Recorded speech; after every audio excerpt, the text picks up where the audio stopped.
right, so I set the lights in here.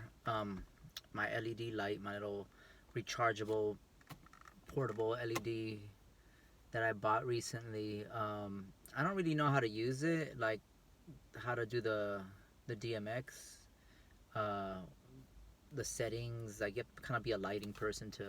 I just kind of mess with it until it does something I like, and I'm like, okay, there, leave it there. So right now it's on this mode where I just is cycling through a few colors, green, blue, orangish, black light, then white, and then light blue. I like it actually. Purple. Okay, I guess everything. I like this one. I was trying to get this one to stay. I don't know. Okay. Yeah, it's so trippy. It's yeah, it's interesting because around the city, I just leave it on because I figure whatever, I'll charge it in the day, then at night I leave it on, and I've met so many people who I obviously would not have met had it not been for my car looking like a disco ball. People, it's kind of a it attracts people who are, I don't know what it's obvious, I guess, that it's gonna attract people's attention, but oftentimes people come up and talk to me and will, I'm always nice and explain to them like, oh yeah, this is what I do, and it's part of my whole theme, my concept with the whole crystal mirror space experience. It's interesting because lately, Parliament, Funkadelic, George Clinton, the mothership, all that's come up. But the homies over here at KXSF, I see them all the time because it's right next to Light Rail Studios where my studio is, and I'm here late often. And my homie Ryan, he has his show. It's the Uncle Ryan show. Um, yeah, we were kicking it. I guess he was covering for other people too, so he was here a lot. We got to talking about this, that, and the other, and like, yeah, this whole world we're living in is so trippy.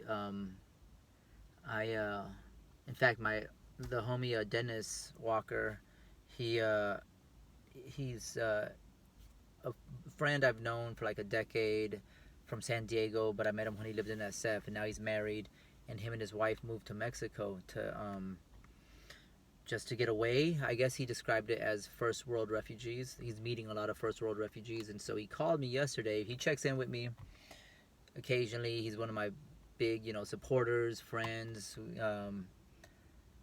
and just a cool cat, a cool bro. Anyway, every time we talk, he called me this time from Lake Atitlan in Guatemala. Him and his wife went and rented an Airbnb there, and are like some amazing place, you know, by the lake, just next level, right?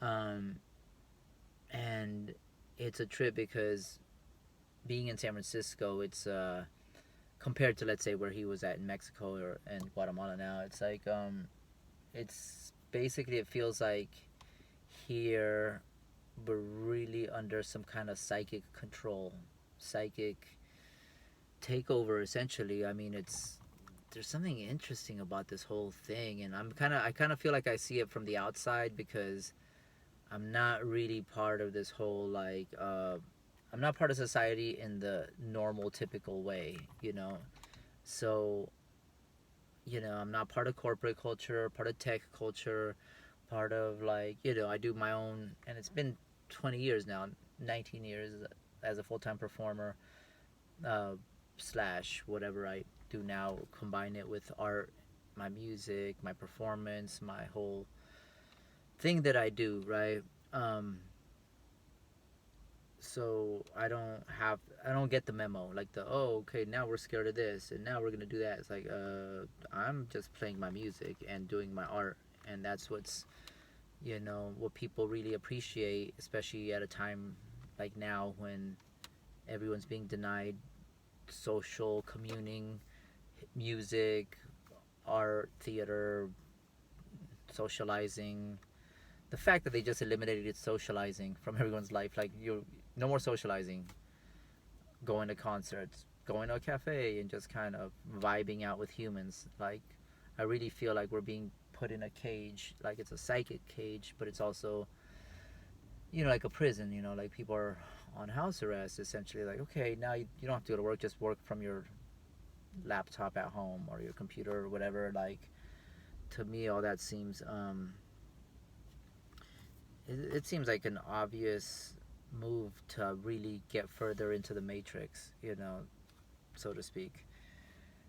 Because it's only a year into it, all these changes, a year in, and whatever. I'm not even gonna get into it. It is what it is. I'm gonna keep doing me, and for me, it's fine. Like I said, I've been doing my art, my music for so long that I was able to just roll into what I do anyway, which is like give private concerts for people, work on music constantly, and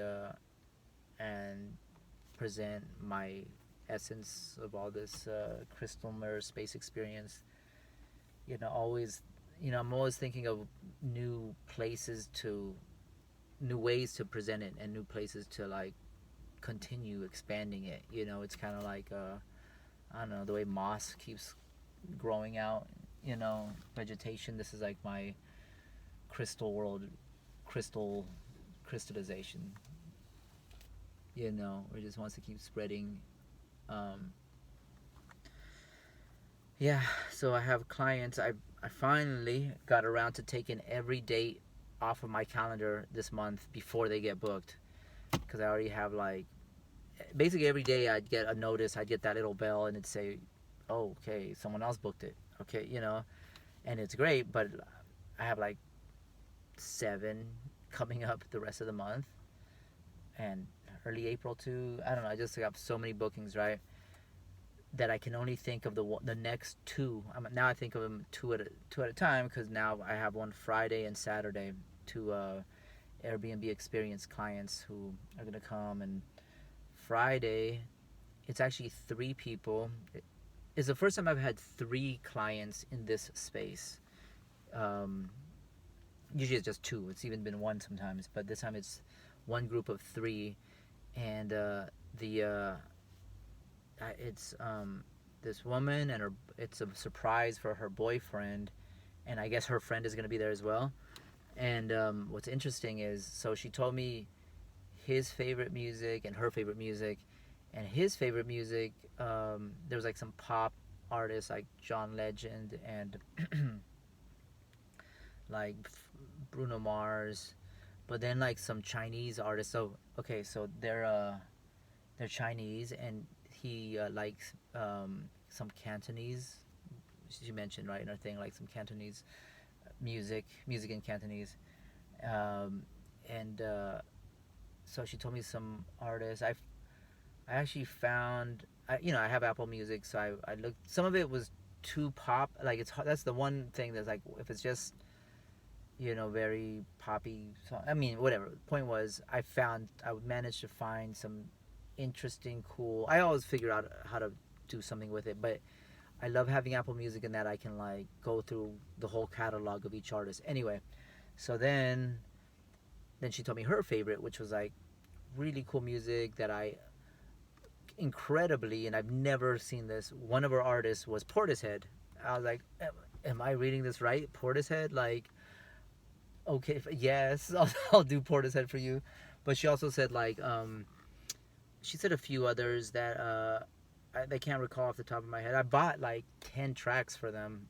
That's the thing, is when I do I actually spend money on my experiences, because like I buy anywhere from 5 to 10 songs, 12 songs, whatever, like, and I have to buy them because I use a DJ app called Tractor, and I end up buying, like these songs so that it comes up in Tractor, and I'm able to like loop parts of it or do this and that. But so she said Portishead. She said what else? She said a few people that I knew hadn't necessarily done. No, but she said a few that like you know, that's what I'm liking about all this, is that like I'm actually exploring artists that I wouldn't otherwise know, and discovering all sorts of new stuff.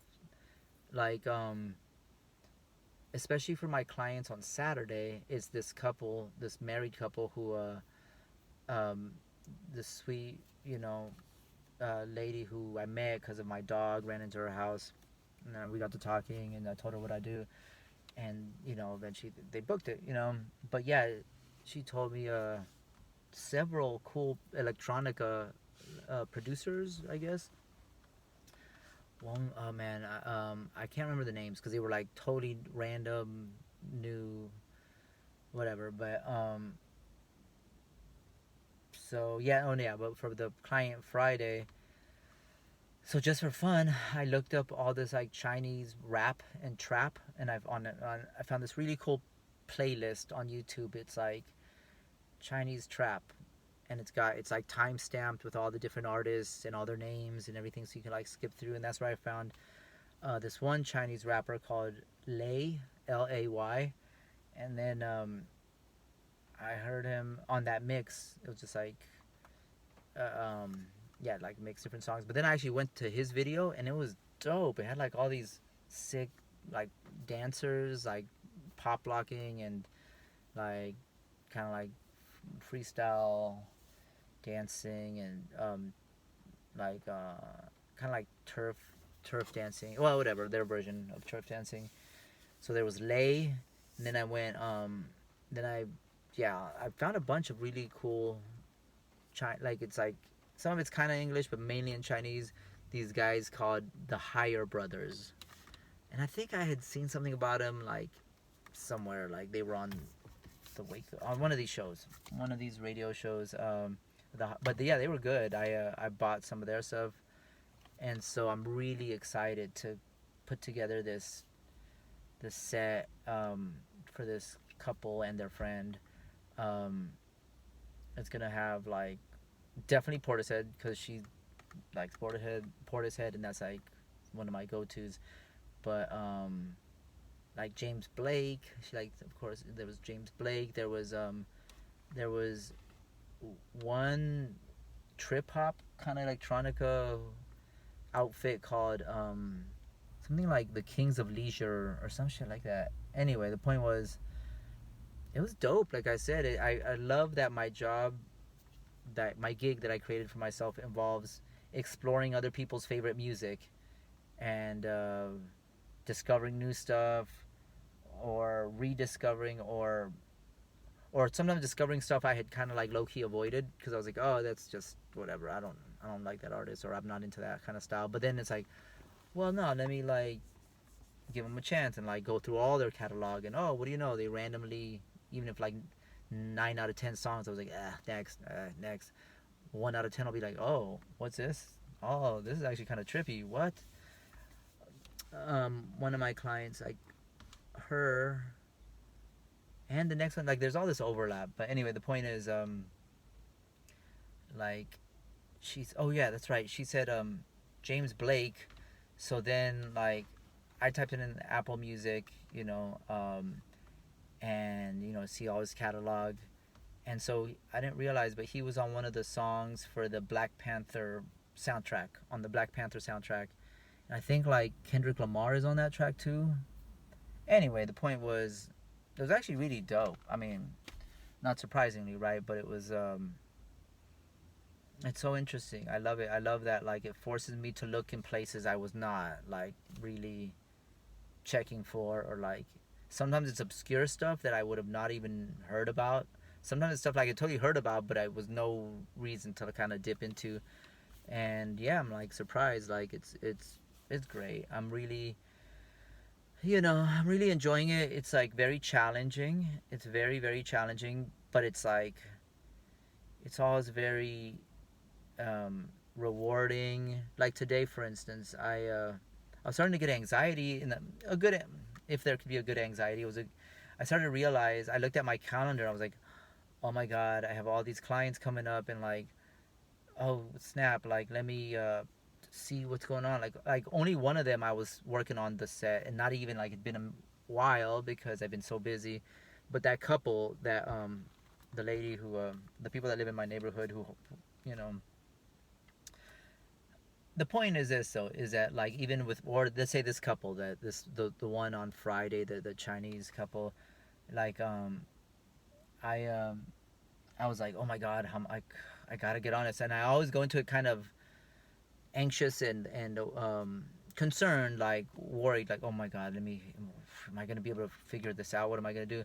Once I start doing it, it starts to get fun. Even if it's like artists where I'm like, okay, I guess I'll find a John Legend song, and then sure enough, I always find at least one, even if like, oftentimes right away, like I find something I like. If it's an artist who I don't know, I'll be like, oh, this is different, or people have more. There's so much variety and there's so much music out there, in the sense that like each artist, not everyone is just, nowadays there's a lot of hybrid fusion of stuff, where like someone might like mainly be this kind of artist, but they'll still go that way just for the sake of, I mean, I'm definitely noticing that the music and the culture is always uh, evolving, and there's like this kind of like in nature. There's like a genetic diversity. There's like musical diversity, where like it's not unusual for artists to like borrow from other genres to change it up, and to like, because there's so much music out there, you have to like keep it. That's what's so amazing about it. It keeps, I always get I'm always pleasantly surprised, but anyway, so this is my way of lollygagging, because I have to go up there and start practicing it. But yeah, I felt so, I, I did my ritual. I like my ritual consists of drinking some kind of caffeinated drink, which I guess I almost feel like I'm addicted to it. Like, I drink a caffeinated drink, then I have to clean the whole area with Florida water. This stuff. I have another. So I just got my little bottle for the car. Is this one? But yeah, this is Florida water, and it's very aromatic. And because all the surfaces I create with the mylar, with the clear vinyl on top of it, it's kind of like, I make the analogy like the way, let's say if you walk by a mirror and there's a big smudge on it, your natural inclination is like, oh, let me just kind of like wipe off this smudge. But if you walk by a wall and there's like a greasy smudge on it, you wouldn't even see it, but it's still there. In both cases, it's still there. One you see, so you do it. Another one you don't see, so you don't do it. Whatever, right? But by making my entire world in these crystal mirror space, places, uh, a mirrored surface, it almost doesn't really allow for any kind of like smudge of like any type, or like dust accumulation, or, and I've kind of, and now that I'm so accustomed to smelling this, and to like, it's kind of like my treat for like, okay, now I'm gonna get creative. uh I got, of course I'm gonna smoke out. I'm gonna like drink coffee, and then like smell what I want to smell, which is this stuff. Because it reminds me of like, oh, okay, like it's just a pure, clean, the essence is just whatever. I guess having little rituals, I don't know if it's important, but it's how I do my thing, and I kind of feel like it helps fuel this whole on-demand creative, you know, this kind of like creative fountain that I draw from, you know. Yeah, I just feel really grateful for it. I feel grateful that I was able to get some kind of media lately. I was talking to my friend Cindy about this, because she's always supportive of my music, like career, whatever, my cheerleader. Um, but I hadn't gotten media in like since like 2018 or something like that. Was the last time I got, a little something, something. But it feels like a long time. And there was, since from 2002 to 2021 that we're in, like I used to get a lot of media back in the early 2000s, occasionally in the late 2000s, but oh, that's funny, she's texting me right now. In the early 2000s, and then but I don't know. I just kind of, once I got into this world of doing my own thing, and I'm in San Francisco where no one's left here. I mean, it feels like no one's left because virtually everyone I knew left. Like, even if they left to Oakland, which is it's not that far, it's right over there, but it's still not San Francisco. So San Francisco has been repopulated by a whole other, a whole wave of different, and a lot of the creative folks were like washed out, washed away the music, the scene, the everything. So, you know, um, I kind of got isolated by that circumstance into just doing my own thing. And once I got into this world of doing this whole crystal mirror space vibe, and especially once I started to kind of like make it my own little side gig slash my main gig, now that like there is no concert to prepare to go play or tour or music festival or showcase or nothing. That's crazy. That's so insane. So insane. It's so bizarre. Like, it's kind of awesome, but not like not awesome as in like, I don't know, like good awesome. It's like awesome, like awe, like I'm in awe. Like, really, like they literally just canceled everyone's everything, anything that brought anyone joy, and everyone was like cool with letting the establishment micromanage their life, and it's just bizarre to me. It kind of reminds me of whatever. I'm not even gonna get into it because it's just, it is what it is. I try not to even go there, to be quite honest. It's like, okay, this is really Orwellian, really dystopian, and I've seen it before. I kind of can intuitively sense what's really behind this and why. It's so obvious, but I can't be the one to like bring it up and make it a thing. It's already a thing, and it's, there's a psychic spiritual war happening, and I can sense it, and I know it. I can, you know, mentally discern what it is, but I can also just spiritually feel and intuitively just pick up on what this is really about. But like I said, there's also the universe above and beyond this establishment and this machine and this matrix. You know what I'm saying? Like, it's a straight up matrix.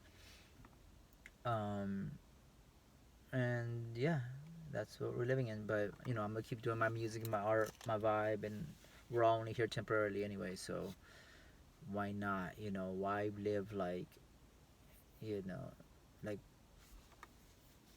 it's a trip. I guess people just take it for granted that they're here, and it's always, I guess the situation that started in 2020 really showed people that like they can't take anything for granted. They can't assume like, oh, there will always be restaurants to go and eat at, or I'll always be able to do hair or do tattoos or do, like, that's just bizarre the way that I was like, it was so brilliant. It was such a genius move. Like, oh, put it on this, make up that it's totally about this, and just, it's kind of brilliant and demonic, of course. But what are you gonna do? I'm gonna keep doing what I do, and yeah, I know that humans are generally good.